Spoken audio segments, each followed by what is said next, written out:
Ako po muli yung Manong na nagsasabing magandang umaga, magandang tanghali, at magandang gabi sa inyong lahat, lalong-lalo na sa mga katulad kong OFWs sa buong mundo.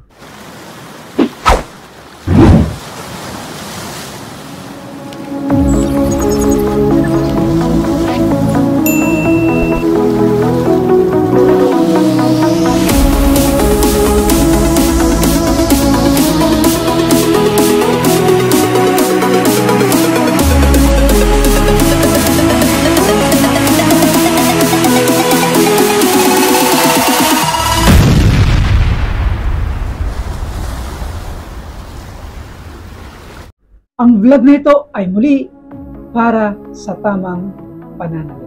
Kailan nagkakaroon ang halaga at walang halaga ang pera?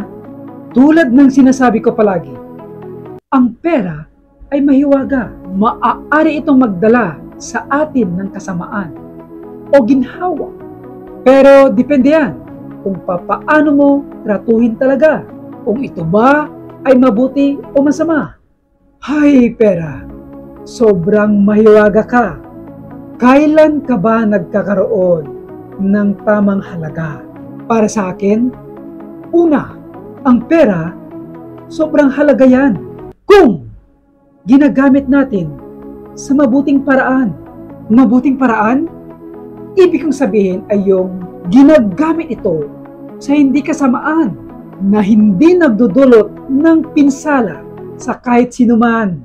Pangalawa, ang pera ay sobrang halaga kung ginagamit natin bilang kailangan at hindi luho talaga.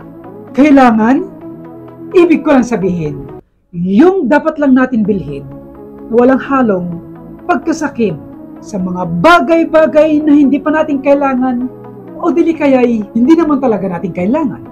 At pilit nating inaangkin. Pilit inaangkin?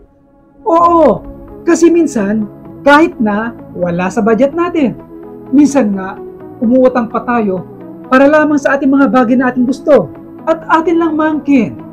Eto naman, ang pera ay walang halaga sa tao kung hindi tayo maggastos at maluho. Kasi ang pera, nagkakaroon lang ng value kung ginagamit mo ito at hindi nakatago. Ang pera ay walang halaga yan kung hindi mo binibigyan pansin at hindi mo pinapakinabangan sa paggastos ng mga bagay-bagay na walang katuturan. Kaya wag mong bigyan pansin ang iyong kaperahan kung hindi mo naman siya kailangan. Kaya kung ako sa'yo, mag-ipon ka at mag-invest para kumita pa ito. Saan? Maaring sa negosyo o sa mga bagay-bagay na pwede pang lumago ang pera mo. Kaya wag masyadong maluho. Ang problema kasi, kung mag-isip tayo at kumilos, para tayong milyonaryo, balansehin natin. Kung ang pera ay mahalaga, ang pera din ay hindi mahalaga. Sa paanong sitwasyon? Kapag kakontento ka na sa kung anong meron ka. Anong meron ka? Oo, ibig ko lang sabihin, ang mga bagay lamang na mahalaga na kahit mapera ka pa o tama lang ang laman ng iyong bulsa. Anong bulsa? Ang bulsa na tinutukoy ko ay ang iyong kaperahan. Maliit man o malaki ang iyong sisidlan. Dapat makontento ka na sa mga bagay-bagay na iyong ginagamit, pinagkakagastusan o kaya'y pinapakinabangan. Muli, na may kakontentuhan. Yun lang yun. Kaya kung makontento ka na sa mga bagay na meron ka at kahit mapera ka pa, anong halaga ng pera sa'yo? Wala, kasi hindi ka naman na-addict sa paggastos sa mga bagay-bagay na hindi naman talaga mahalaga. At hindi ka nagpapaalipin o na-attract sa pera na meron ka. Ang pera ay nakadisenyo para magamit ng tama at alipinin mo. At hindi dapat ikaw, ako, tayo, ang na-attract at naalipin ng pera at tayo ang ginagamit niya. Kung hindi mo makuha, mag-analisa ka. Maaaring base sa iyong experience o experience ng iba. Huwag yung nalaman natin, na pag-aralan natin, pero wala namang aksyon. Dahil pag ganyan ang ugali at prinsipyo natin, wala talagang mababago hanggang sa susunod na naman na henerasyon. Kaya dapat natin pag-isipan lahat na may kalakip na aksyon.